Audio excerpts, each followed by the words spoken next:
अस्सलाम वालेकुम। मेरा नाम है डॉक्टर राना जवाद असगर। अगस्त का महीना शुरू हो चुका है और इस महीने में अगर आप अपने डॉक्टर दोस्तों से कोई बातचीत करें तो आपको वो ये बताएंगे कि यह महीना हेल्दी सीज़न है। हेल्दी सीज़न से आप ये समझेंगे कि शायद इस महीने में लोग सेहतमंद ज़्यादा होते हैं, बीमार कम होते हैं, लेकिन ऐसी बात नहीं है। जब आप अपने डॉक्टर दोस्तों से पूछेंगे तो वो आपको बताएंगे कि इस महीने में मरीज़ों की तादाद में इजाफ़ा हो जाता है और इस वजह से अगस्त के महीने को डॉक्टरों की ज़ुबान में हेल्दी मंथ कहा जाता है। क्यों? कि उनकी कमाई के हिसाब से ये हेल्दी महीना होता है। तो आखिर लोग अगस्त के महीने में इतने बीमार क्यों होते हैं? इसकी दो तीन बुनियादी वजह हैं, जिनके एक तो ये है कि आपका ये मानसून का महीने शुरू हो जाते हैं तो आपको जो पहले गर्मी शदीद चल रही होती है उसके बाद टेम्परेचर में आपको कमी आ जाती है और ये टेम्परेचर कुछ इस लेवल पे आ जाता है जिसमें बैक्टीरिया और वायरसेस जो हैं वो इजीली फैल सकते हैं, वो उनमें नशो नुमा में इजाफा होता है। तो ये उनके ज़िंदगी के बढ़ाव के लिए या ट्रांसमिशन के लिए ये अच्छे महीने हैं। अब बारिशें होती हैं, पानी बाहर खड़ा हो जाता है, सीवरेज लाइंस ओवरफ्लो हो जाती हैं, तो और मक्खी और मच्छर की तादाद में इंतहाई इजाफा हो जाता है। तो ये सारी बुनियादी वजह हैं जिसके अंदर आपको मलेरिया के केसेस मिलने शुरू होंगे, बाद में डेंगू भी आ जाएगा और उसके साथ साथ आपको पेट की बीमारियों के बहुत सारे मरीज़ आने शुरू हो जाएंगे। तो आखिर लोग इस महीने में इतने ज़्यादा लोग बीमार होते हैं तो हम कैसे रोक सकते हैं कि इतनी बीमारियां ना हों अगस्त के महीने में? तो इसकी चंद एक बेसिक प्रिकॉशंस हैं जो आपको करनी चाहिए। एक तो ये है कि इस महीने के अंदर आपने नोट किया होगा कि मक्खी ट्रेडिशनली कहा जाता था, जो हमारे बुज़ुर्ग थे वो कहते थे इस महीने में मक्खी भारी हो गई है और उसकी तादाद में बहुत ज़्यादा इजाफा हो जाता है। आप उसको हटाते हैं तो वो हिलती नहीं है, तो वो बहुत ज़्यादा चांस होता है कि वो आपके फूड के ऊपर बैठे। और क्योंकि बाहर सीवरेज लाइंस में यानी कि गंद बाहर आ गया हुआ है, पाइप्स के बाहर है, आपकी गलियों में है, तो मक्खी वहाँ बैठती है, कूड़े के ढेरों पे बैठती है, उसके बाद आपके खाने पे बैठती है और आपको बीमार करती है। घर में तो आप बहुत सारी एहतियात कर सकते हैं, लेकिन ज़्यादा ये बीमारियाँ बाहर के खाने पीने से होती हैं, तो वो उनसे हम कैसे बचें? एक तो ये याद रखिए कि इस महीने के अंदर या ये जो मानसून के वाला महीना है, वैसे भी आपको एहतियात करनी चाहिए।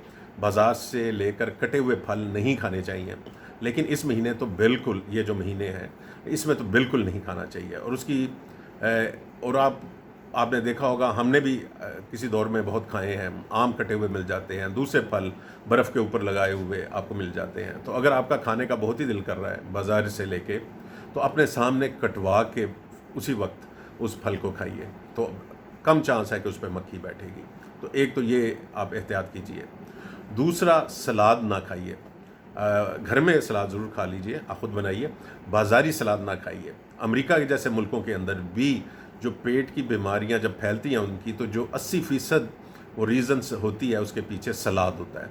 और सलाद की वजह यह है कि इसके जो पत्ते होते हैं उनको धोना अच्छे तरीके से, ख़ास तौर पे कमर्शियल लेवल पे इंतहाई मुश्किल होता है।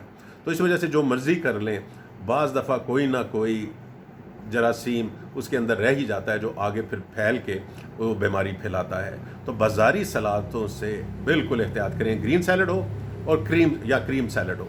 क्रीम सैलड तो इंतहाई ख़तरनाक है, क्योंकि जो उसके अंदर क्रीम्स होती हैं वो एक बड़ा परफेक्ट मीडियम है बैक्टीरिया और वायरसेस की ट्रांसमिशन के लिए, उनकी फैलाव के लिए। तो और मैं तो अपने दोस्तों को रिकमेंड करता हूँ कि अगर इस मौसमों में 5 स्टार होटलों के अंदर भी आप सलाद ना लें। क्यों? बाकी सारी जो पकी हुई चीज़ें उनसे तो आदमी बच जाता है, लेकिन ये जो चीज़ें होती हैं ये बहुत बड़ा मीडियम है पेट की बीमारियां फैलने का। घर में आप सलाद ज़रूर ख़ुद बना के खाइए, कोई मसला नहीं है।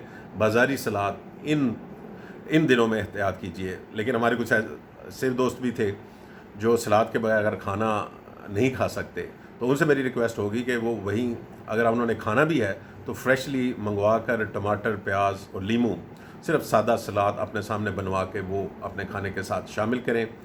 दूसरी बात की एहतियात ये करें कि जो फूड प्रिपेरर है आपका, उसने हाथों पे दस्ताने पहने हुए हैं कि नहीं पहने हुए। और ये बड़े प्लास्टिक के लिफाफे वो होते हैं दस्ताने, इंतहाई सस्ते मिलते हैं। और मैंने तो बहुत सारी रेडी वालों को भी आजकल दस्ताने पहन के आपका खाना वाना बनाते हुए देखा है।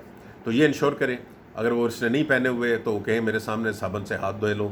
اگر یہ دونوں چیزیں نہیں ہیں تو وہاں سے کھانا نہ کھائیں، کیونکہ یہ ایک تیسری بنیادی وجہ اس میں یہ بھی ہے کہ آپ کا جو فوڈ پریپیرر ہے وہ باتھ روم جاتا ہے اور ہاتھ دھوئے بغیر، اور ہاتھ دھونے کا مطلب یہ نہیں ہوتا کہ پانی میں گیلے کر کے آ جائے، اچھی طرح صابن سے دھوئے بغیر وہ باہر آ کے جب فوڈ پریپیرر کرتا ہے تو وہ آپ کو بہت ساری بیماریاں لگا سکتا ہے، جس میں سے ہیپاٹائٹس اے ہے، ٹائیفائڈ ہے، اور بہت ساری بیماریاں ہیں. ہیپاٹائٹس سی نہیں لگتا اس طرح، وہ بلڈ سے ہے، کھانے پینے سے ہیپاٹائٹس اے لگتا ہے، یہ یاد رکھیے.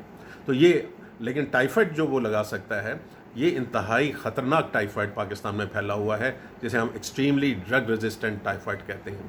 اور 2018 تک ایک ایسٹیمیٹ کے مطابق صرف کراچی اور حیدرآباد میں اس کے 40,000 کیسز تھے، اور اس کو آپ تھرڈ جنریشن اینٹی بایوٹک سے بھی نہیں کنٹرول کر سکتے. اور ایک آدھ ہمارے پاس دوائی رہ گئی ہوئی ہے جو انتہائی مہنگی ہے اور مشکل سے ملتی ہے، جو ابھی اس کے لیے کارگر ہے، لیکن وہ اس کی بھی فیلئر کی رپورٹس ہمیں ملنا شروع ہو گئی ہیں. تو یاد رکھیے کہ اگر دوائی نہیں ہوگی تو علاج کیسے ہوگا؟ تو دوائی اگر نہیں ہے تو علاج نہیں ہو سکتا، لیکن اگر ہم پریونشن کریں تو ہم بیماری نہیں ہونے دیں گے. تو پریونشن آپ کیسے ٹائیفائڈ کی کر سکتے ہیں؟ انشور کر کے کہ آپ جو پانی پی رہے ہیں وہ صاف ہے، اور آپ اس کو اچھے طریقے کے ساتھ اپنے کھانے کو انشور کر رہے ہیں کہ وہ صاف ہو.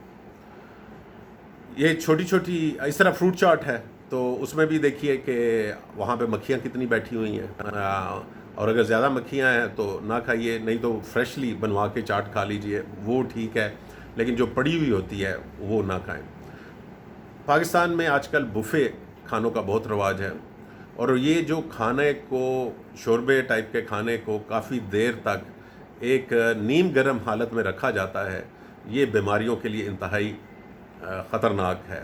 تو اس کو بھی، اس سے بھی پرہیز کیجئے. باہر کے ممالک میں تو وہ بار بار آ کے چیک کرتے ہیں ٹیمپریچر ہر کھانے کا کہ اس لیول سے نیچے تو نہیں ہوا. پاکستان میں ایسا نہیں ہوتا.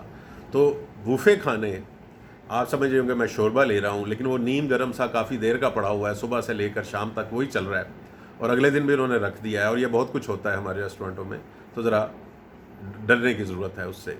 تو آپ کیا کھاتے ہیں یہ اس پہ ڈپینڈ کرے گا کہ آپ بیمار ہوں گے یا نہیں ہوں گے. مچھروں اور مکھی جو ڈینگی اور ملیریا کے بارے میں ہم گفتگو اپنے کسی اگلے ویلاگ میں کریں گے. اس وقت تک اجازت دیجیے. خدا حافظ.